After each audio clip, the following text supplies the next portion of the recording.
আসসালামু আলাইকুম।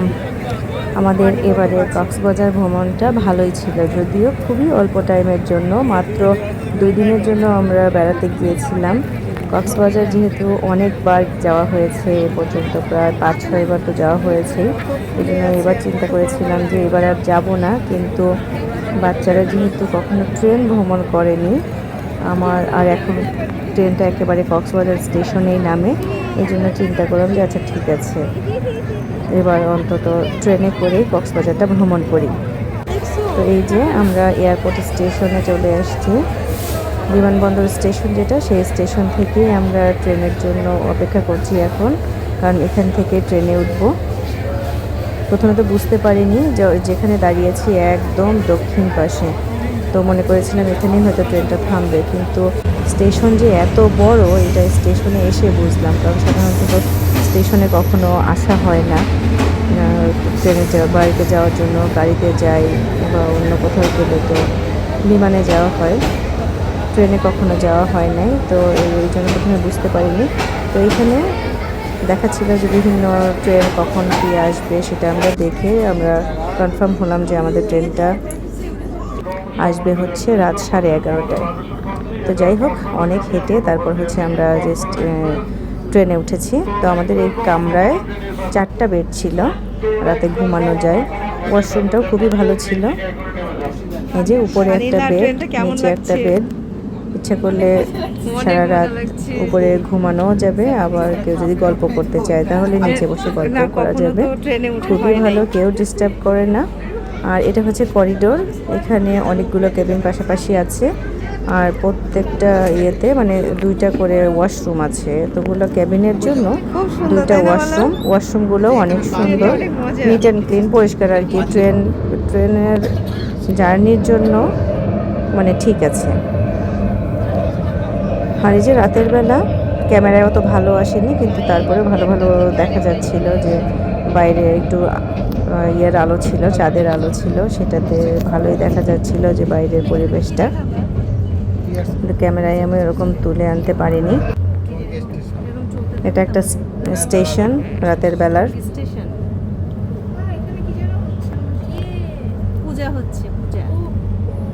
এত রাতেও কিন্তু অনেক জায়গায় আলো জ্বলছে, কারণ বিভিন্ন এখানে হচ্ছে মন্দিরে ভক্তরা আসছে তাদের ইয়েকে দেখতে, দুর্গা দেবীকে দেখতে।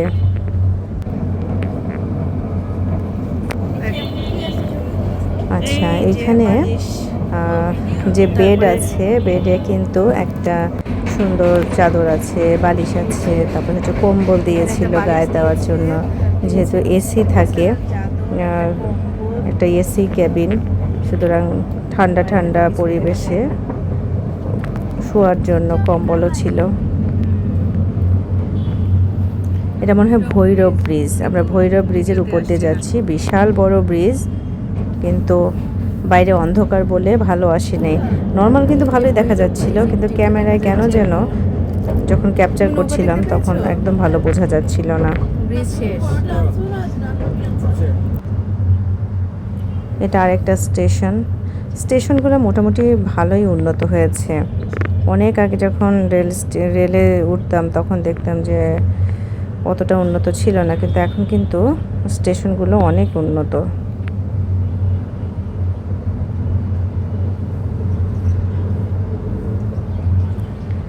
আচ্ছা, আমরা কক্সবাজার স্টেশনে যে নেমেছি, এই স্টেশনটা আমার খুবই ভালো লেগেছে।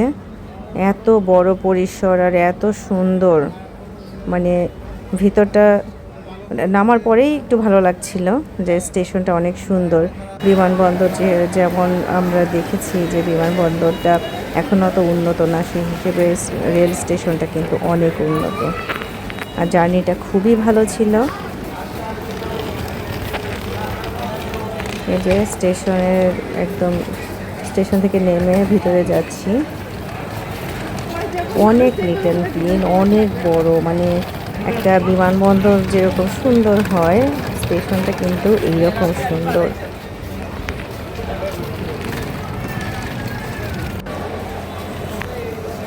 এই যে দেখতেই পাচ্ছেন একদম বিদেশি বিমানবন্দরগুলো যেরকম হয় সেই রকম মানে স্টেশনটা এতটা সুন্দর দেখতে।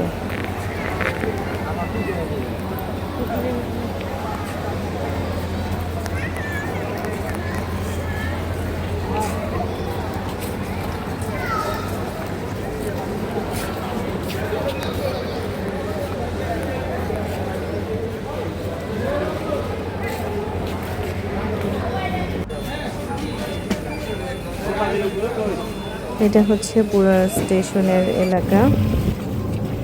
আমরা একটা অটো নিয়েছিলাম, একটা অটো না সিএনজি, একটা সিএনজি সম্ভবত ভাড়া করেছিলাম। তো সেটাতেই যাচ্ছি। বাইরে অনেক বৃষ্টি হচ্ছে। বাইরে বৃষ্টি দেখে মনটা অবশ্য একটু খারাপ যে 2টা দিনের জন্য মাত্র আসছি, এর মধ্যে যদি এত বৃষ্টি থাকে 2টা দিন তাহলে কিভাবে ঘুরবো। এবারে আমরা উঠেছি হোটেল কক্সটুডেতে। হোটেল কক্সটুডে আমাদের বরাবরই পছন্দের একটা হোটেল। আমরা যখনই কক্সবাজারে আসি তখন চিন্তা করি যে কক্সটুডেতে থাকবো, যদিও মাঝখানে বিভিন্ন হোটেলে থাকা হয়েছে, হোটেল প্যারাডাইস, তারপরে হচ্ছে টিউলিপ, রয়্যাল টিউলিপ, এগুলোতে থাকা হয়েছে। কিন্তু সবসময় মনে হয় যে কক্সবাজার শহরে যদি থাকি তাহলে হোটেল কক্সটুডেতেই থাকবো, কারণ এদের খাবারটা অনেক টেস্টি আর হোটেলের অ্যারেঞ্জমেন্টটা তো ভালোই। তো এই যে এটা হচ্ছে আমাদের বাচ্চার রুম। ওদের রুমে 2টা আলাদা আলাদা খাট আছে। আর তারপরে হচ্ছে পাশে ওয়াশরুম আছে একটা। বাইরে থেকে এসে এখানে এই ওয়াশরুমটা ইউজ করা যাবে। তারপর হচ্ছে ভিতরে যে এটা আমাদের ওয়াশরুম আর হচ্ছে আমাদের বেডরুম।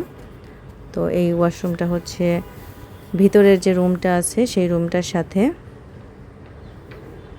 যে ওয়াশরুম আর রুমের পাশে মানে ওয়াশরুমের পাশেই হচ্ছে আমাদের বেডরুম। এই বেডরুম থেকে 2টা বেডরুম থেকেই একদম জানালা দিয়ে বাইরে দেখা যায় অনেক সুন্দর ভিউ। বাইরের ওই যে ঝাউবনগুলো দেখা যাচ্ছে, ঝাউবনের সাইড দিয়ে সমুদ্রের ঢেউ যেগুলো সেগুলো পর্যন্ত দেখা যায়। তো এই যে আমরা বিকালের দিকে একটু বের হয়েছিলাম যে আমরা একটু পাটুয়ার টেক যাব। তো চিন্তা করলাম যে হালকা হালকা বৃষ্টি, পাটুয়ার টেক এত দূর যাওয়া যাবে কিনা বা কত সময় লাগবে। তো ড্রাইভার বললো যে মাত্র 45 মিনিট লাগবে। চিন্তা করলাম 45 মিনিট হলে সন্ধ্যার মধ্যে ফিরে আসতে পারবো, সেই কারণে এই পাটুয়ার টেকের উদ্দেশ্যে আমরা যাচ্ছি। কিন্তু রাস্তায় এসে দেখলাম রাস্তায় এত জ্যাম আর রাস্তায় এত ভাঙাচুরা কাজ চলছে যে পরে চিন্তা করলাম যে না, পাটুয়ার টেক আজকে আর যাওয়া হবে না, আমরা হিমছড়ি পর্যন্ত যাব। তো লোকজন বলছিল যে এখন যদি হিমছড়ির দিকে যাই তাহলে ফিরে আসতে আসতে রাত 10টা 11টা বেজে যেতে পারে, সেই কারণে আজকে অন্তত যাওয়াটা বন্ধ রাখবে। আসলে হিমছড়িতে যেতে হলে সকাল সকাল রওনা হওয়া উচিত, কারণ বিকালের দিকে রওনা হলে এরকম খারাপ রাস্তায় ফিরে আসা খুব কঠিন হয়ে যাবে। যাদের ফ্যামিলি আছে, ছোট ছোট বাচ্চা টাচ্চা আছে, তারা যদি কেউ পাটুয়ার টেক বা কোথাও যেতে চান তাহলে সকালের দিকে যাবেন, যেখানে ওই আধা ঘন্টা বা 1 ঘন্টা লাগার কথা সেখানে 3-4 ঘন্টা সময় লেগে যায়। আমরা কিন্তু দুর্গাপূজার ছুটিতে এবার কক্সবাজার গিয়েছিলাম। শুধু আমরাই না, যে দেখতে পাচ্ছেন হাজার হাজার পর্যটক। এখন তো পর্যটকরা সারা বছরই প্রায় কক্সবাজার আসে।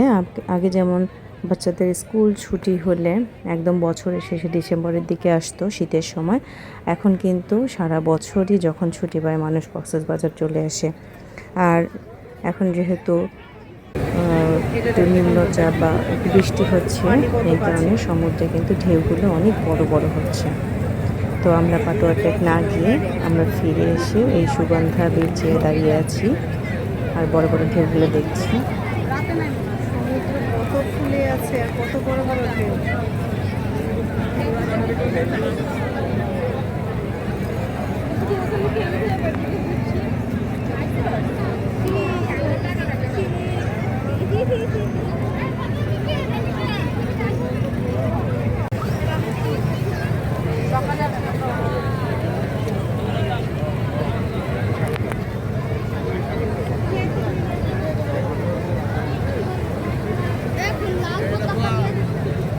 লাল পতাকা মানে হচ্ছে জোয়ার, এখন জোয়ারের টাইম। জোয়ারের সময় নামা যায়।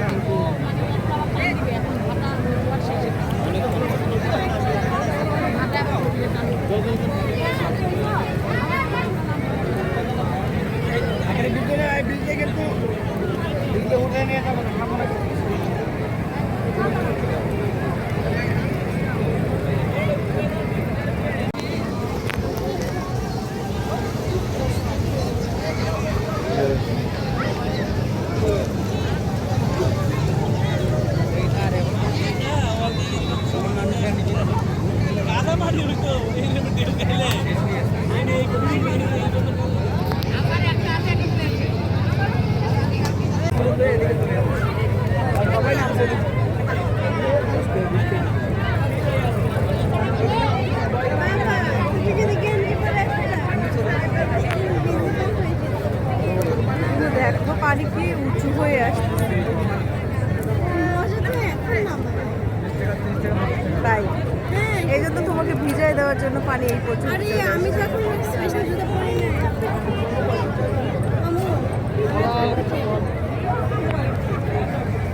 একটা জাম্বো জুতো কিনে দাও শরীরের মতো না তুমি